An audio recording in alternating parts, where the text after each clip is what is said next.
जय माता दी। नमस्कार दोस्तों, स्वागत है आपका अपने चैनल हिंदू पट टीवी पर।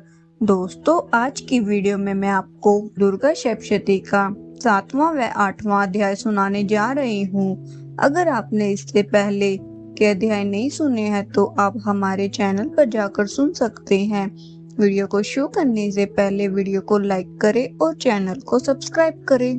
दुर्गा सप्तशती का 7वां अध्याय, चंड और मुंड का वध।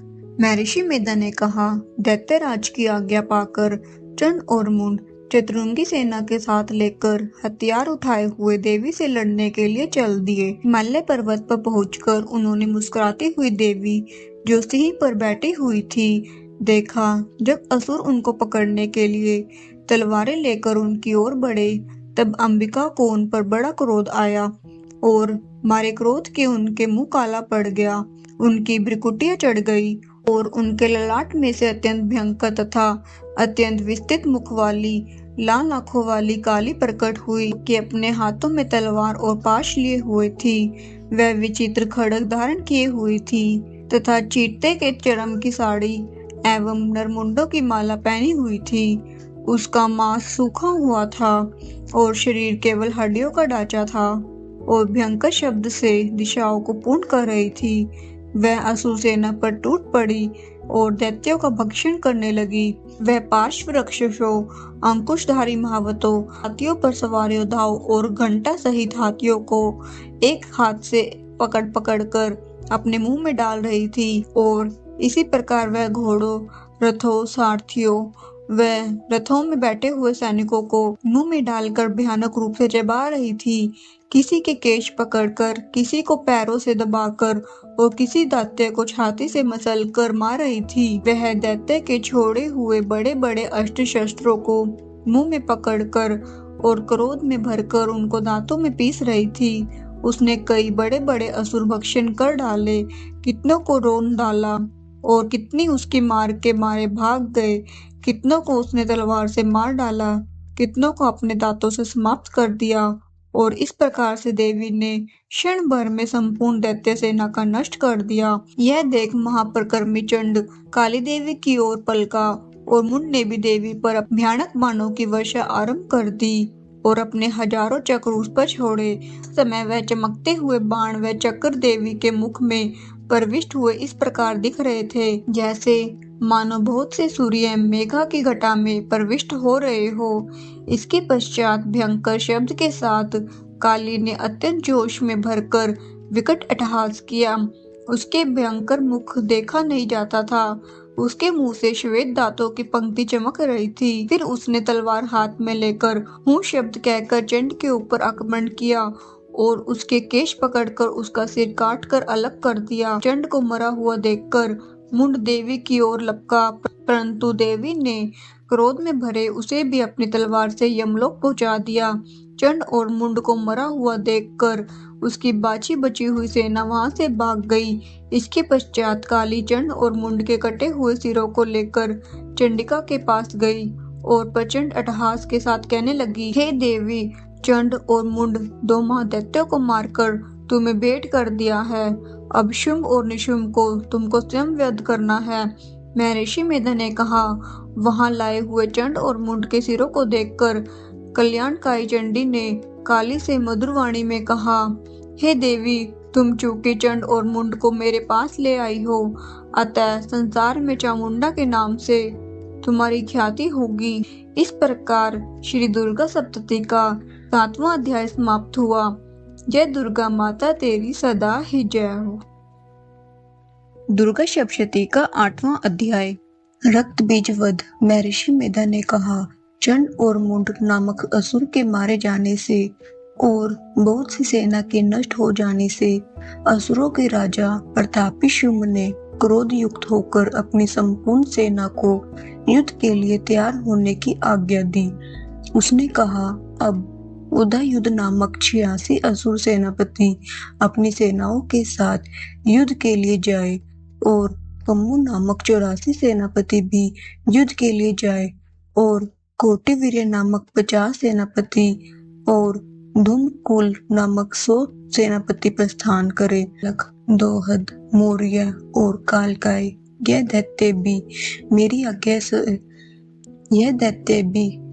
आज्ञा से बालक दोहते मोरिया और कालगाय, ये दैत्य भी मेरी आज्ञा से सजकर युद्ध के लिए कूच करे। भयानक शासन करने वाले असुरों का स्वामी शुभ इस प्रकार आज्ञा देकर बहुत बड़ी सेना के साथ युद्ध के लिए चला। उसकी सेना को अपनी ओर आता देख चंडिका ने अपने धनुष की टंकोर से पृथ्वी और आकाश के बीच का भाग गुंजा दिया। हे राजन, इसके पश्चात देवी के सिंह ने धारना आरंभ किया। यह और अंबिका के घंटे के शब्दों ने उस ध्वनि को और भी बढ़ा दिया। धनुष की टंकोर, शेर की दहाड़ और घंटे के शब्द से पृथ्वी और आकाश के बीच का भाग गूंज उठा और इसके साथ ही देवी ने अपने मुख को और भी भयानक बना लिया। ऐसे भयंकर शब्द को सुनकर राक्षसी सेना ने देवी तथा सिंह को चारों ओर से घेर लिया। हे राजन, उस समय दैत्यों के नाश के लिए और देवताओं के हित के लिए ब्रह्मा, शिव, कार्तिकेय, विष्णु तथा इंद्र आदि देवतियां जो अत्यंत पराक्रम और बल से संपन्न थी, उनके शरीर से निकलकर उसी रूप में चंडिका देवी के पास आ गई। जिस देवता का जैसा रूप था, जैसे आभूषण थे और जैसा वाहन था, वैसा ही रूप, आभूषण और वाहन लेकर उन देवताओं की शक्तियां दैत्य से युद्ध करने के लिए आई। हंसयुक्त विमान में बैठकर और रुद्राक्ष की माला तथा कमंडलू धारण करके ब्रह्मा जी की शक्ति आई। वृषभ पर सवार होकर, हाथ में त्रिशूल लेकर, महानाग का कंकण पहनकर और चंद्र रेखा से भूषित होकर भगवान शंकर की शक्ति महेश्वरी आई और मोर पर आरूढ़ होकर हाथ में शक्ति लिए दैत्यों से युद्ध करने के लिए कार्तिकेय जी की शक्ति उन्हीं का रूप धारण करके आई। भगवान विष्णु की शक्ति गरुड़ पर सवार होकर शंख, चक्र, शंख, गदा, धनुष तथा खड्ग हाथ में लिए हुए आई। श्री हरि की शक्ति वाराह का शरीर धारण करके आई। नृसिंह के समान शरीर धारण करके उनकी शक्तियां नारसिंह भी आई। उसकी गर्दन के झटकों से आकाश के तारे टूट पड़ते थे और इसी प्रकार देवराज इंद्र की शक्ति इंद्री भी ऐरावत के ऊपर सवार होकर आई। पश्चात इन देवी शक्तियों से घिरे हुए भगवान शंकर ने चंडिका से कहा, मेरी प्रसन्नता के लिए तुम शीघ्र ही इन असुरों को मारो। इसके पश्चात देवी के शरीर में से अत्यंत उग्र रूप वाली और सैकड़ों गिदड़ियों के समान आवाज करने वाली चंडिका शक्ति प्रकट हुई। उस अपराजिता देवी ने धूमिल जटा वाले भगवान श्री शंकर से कहा, हे प्रभु, आप मेरे ओर से दूत बनकर शुभ और निशुंभ के पास जाइए और इन अत्यंत गर्वीले दैत्यों से कहिए तथा उनके अतिरिक्त और भी जो दैत्य है वहां युद्ध के लिए उपस्थित हो, उनसे भी कहिए, जो तुम्हें अपने जीवित रहने की इच्छा हो तो त्रिलोकी का राजा इंद्र को दे दो।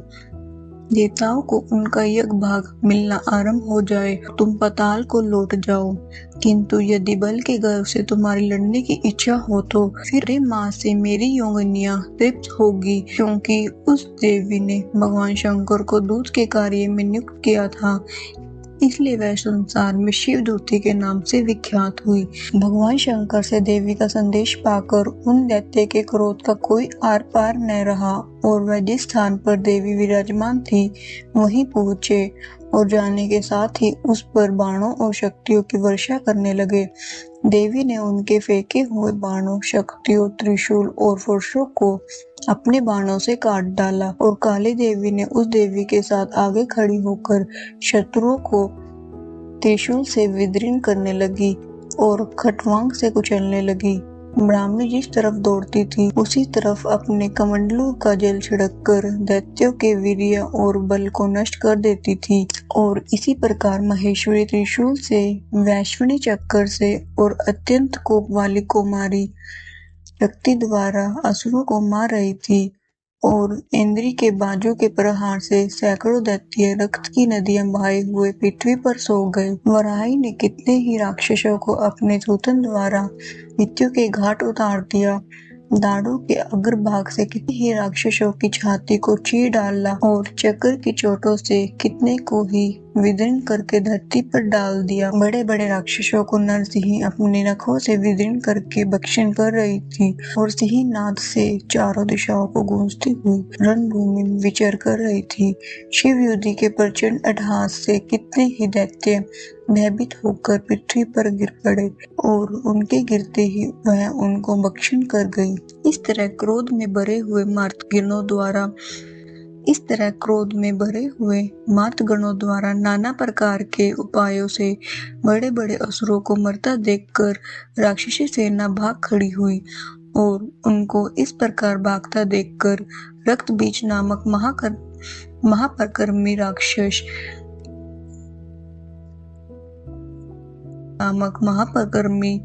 राक्षस क्रोध में भरकर युद्ध के लिए आगे बढ़ा। उसके शरीर से रक्त की बूंदें पृथ्वी पर जैसे ही गिरती थी, तुरंत वैसे ही शरीर वाला तथा वैसे ही बलवान दैत्य पृथ्वी से उत्पन्न हो जाता था।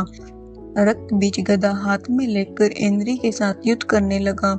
जब इंद्र शक्ति ने अपने वज्र से उसको मारा तो घायल होने के कारण उसके शरीर से बहुत सा रक्त बहने लगा और प्रत्येक बूंद से उसके समान ही बलवान और महापराक्रमी जैसे अनेक दैत्य भयंकर रूप से प्रकट हो गए। वह सब के सब दैत्य बीज के समान ही बलवान तेज वाले थे। वह भी भयंकर अस्त्र शस्त्र लेकर देवियों के साथ लड़ने लगे। जब इंद्री के वज्र के प्रहार से उसके मस्तक पर चोट लगी और रक्त बहने लगा तो उसमें से ही हजारों ही पुरुष उत्पन्न हो गए। वैश्विनी चक्र से और इंद्री ने गदा से रक्त बीज को चोट पहुंचाई और वैश्विनी के चक्र से घायल होने के कारण उसके शरीर से जो रक्त बहा उससे हजारों महाअसुर उत्पन्न हुए, जिनके द्वारा यह जगत व्याप्त हो गया। कुमारी ने शक्ति से, वराही ने खड्ग से और माहेश्वरी ने त्रिशूल से उसको घायल किया।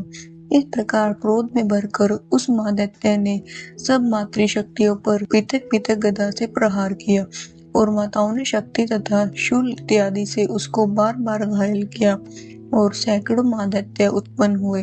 इस प्रकार रक्त बीज के रुधिर से उत्पन्न हुए असुरों से संपूर्ण जगत व्याप्त हो गया, जिससे देवताओं को भय हुआ। देवताओं को भयभीत देखकर चंडिका ने काली से कहा, हे चामुंडे, अपने मुख को बड़ा करो और मेरे शस्त्रघात से उत्पन्न हुए रक्त बिंदुओं तथा रक्त बिंदुओं से उत्पन्न हुए महाअसुरों को तुम अपने इस मुख से भक्षण करती जाओ। इस प्रकार रक्त बिंदुओं से उत्पन्न हुए महादैत्यों का भक्षण करती हुई तुम रणभूमि में विचरो। इस प्रकार रक्त क्षीण होने से यह दैत्य नष्ट हो जाएगा। तुम्हारे भक्षण करने के कारण अन्य दैत्य नहीं होंगे। काली से इस प्रकार कहकर चंडिका देवी ने रक्त बीज पर अपने त्रिशूल से प्रहार किया और काली देवी ने अपने मुख से उसका रक्त ले लिया।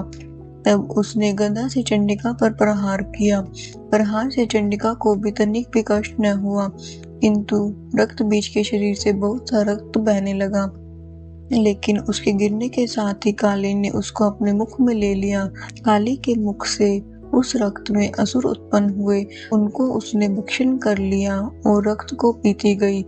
उसके बाद देवी ने रक्त बीज को, जिसका की खून काली ने पिया था, चंडिका ने उस दैत्य को ब्रज, बाण, खड्ग और दृष्टि इत्यादि से मार डाला। राजन, अनेक प्रकार के शस्त्रों से मारा हुआ और खून से वंचित वह महादैत्य रक्त बीज पृथ्वी पर गिर पड़ा।